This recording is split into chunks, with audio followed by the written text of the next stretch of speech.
किसी ने बड़ी कमाल की बात कही है कि आस्था की परीक्षा तब होती है जब हम जो चाहें हमको ना मिले, फिर भी हमारे दिल से प्रभु के लिए धन्यवाद निकले। नमस्ते दोस्तों, मैं शशि दुबे एक छोटी सी कहानी लेके आई हूँ भक्त की, जो भगवान के बड़ा करीब था। एक दिन वो भगवान के मंदिर में जाता है, भगवान के सामने हाथ जोड़कर खड़ा हो जाता है। भगवान से कहता है कि भगवान, आप सारा दिन मूर्ति बनकर खड़े रहते हैं, आप थक जाते हैं, परेशान हो जाते हैं। आज मैं आपकी जगह खड़ा हो जाता हूँ, आप जाइए कहीं थोड़ा सा घूम टहलाइए। भगवान कहते हैं ठीक है, जैसी तेरी मर्जी।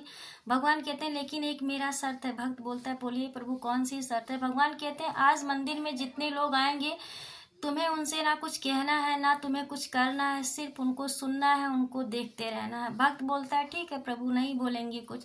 श्रद्धालु आते जा रहे हैं। उसके बाद एक बड़ा व्यापारी आता है, भगवान को प्रणाम करता है। भगवान को प्रणाम करके वो जैसे पीछे पलटता है जाने के लिए, उसके जेब से उसकी पर्स गिर जाती है, लेकिन उसका ध्यान नहीं जाता है कि मेरी पर्स गिर गई है। वो चला जाता है। मूर्ति बनकर जो भगवान खड़ा होता देख रहा है, कह रहा अरे अरे इसकी तो पर्स गिर गई, बेचारे का अब क्या करेगा, कैसे जाएगा। व्यापारी के जाने के बाद एक गरीब व्यक्ति आता है। गरीब बहुत परेशान होता है, भगवान के सामने आकर हाथ जोड़कर खड़ा होता है। भगवान से कहता है कि भगवान, मैं बहुत परेशान हूँ, मेरे घर में बाल बच्चे मेरे भूखे प्यासे हैं, थोड़ा सा कृपा कर दीजिए, थोड़ा सा दया कर दीजिए, हमारे ऊपर थोड़ा चमत्कार कर दीजिए। फिर प्रणाम करके वो जैसे पीछे पलटता है, नीचे देखता है कि पर्स गिरा हुआ है। भगवान का फिर धन्यवाद करता है, भगवान से कहता है भगवान इतनी जल्दी चमत्कार कर दिए। पर्स लेके वो चला जाता है। जो मूर्ति बनकर भक्त खड़ा होता है देख रहा है, कह रहा है अरे अरे इसने तो चोरी करके ले गया पर्स। फिर उसके बाद में एक नाभी आता है, भगवान के सामने हाथ जोड़कर खड़ा होता है। भगवान से कहता है कि भगवान, हम 15 दिन के लिए समुद्री यात्रा पे जा रहे हैं, हमारी रक्षा करना, हमारी यात्रा को मंगलमय कर देना। भगवान, मैं अच्छे से जाके घूम टहल के वापस आ जाऊं, बस इतना सा ख्याल आप मेरा कर लेना। फिर प्रणाम करके जैसे पीछे पलटता है, वो देखता है उसके पीछे पुलिस खड़ी होती है और वो व्यापारी खड़ा होता है। व्यापारी कहता है मेरे जाने के बाद यही व्यक्ति आया है, इसी ने हमारा पर्स चुरा लिया है। पुलिस नाभि की बात ना सुनते हुए उस नाभि को जेब में डालने लगते हैं। ये सारा दृश्य उस मूर्ति के सामने हो रहा था।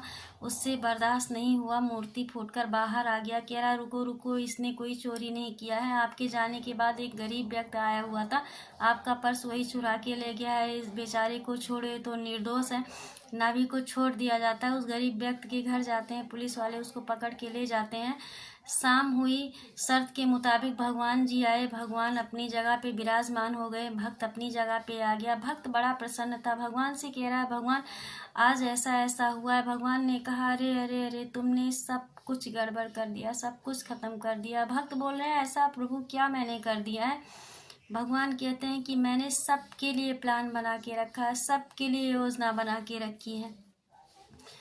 वो जो व्यापारी आया हुआ था उसके पर्स में इतना पैसे नहीं थे कि उसका नुकसान हो जाता। जो गरीब व्यक्ति आया हुआ था उसको पैसे मिल गए थे, उसकी मदद हो गई थी। और जो नाभी आया हुआ था उसको समुद्री यात्रा पे 15 दिन के लिए जाना था। समुद्र में बहुत बड़ा तूफान आने वाला था, उसकी जान जाने वाली थी। और वो जेल में चला जाता तो उसकी जान बच जाती, उसकी बीवी विधवा होने से बच जाती। और वो गरीब व्यक्ति को जिसको तुमने जेल में डलवा दिया, वो अपना घर परिवार चलाता। तो आप बहुत गलत काम किए। अब बेचारा भक्त क्या करे, वो गिड़गिड़ा के रोने लगा, माफ़ी मांगने लगा, भगवान हमसे बहुत बड़ी गलती हो गई, बहुत भूल हो गई, अब मैं क्या करूं। तो अब तो जो बात हो गई वो हो गई। तो ये कहानी बहुत छोटी सी है, लेकिन इसका सार सिर्फ इतना है कि आप हमेशा धन्यवाद मनाते चलें उस प्रभु का, क्योंकि उन्होंने सबके लिए योजना बना के रखी है, सबके लिए उन्होंने प्लान बना के रखा है। अगर कुछ हमारे मन का ना भी हो तब भी हमारे मन से उनके लिए धन्यवाद निकलना चाहिए। कैसी कहानी लगी आप लोग हमको बताना ज़रूर।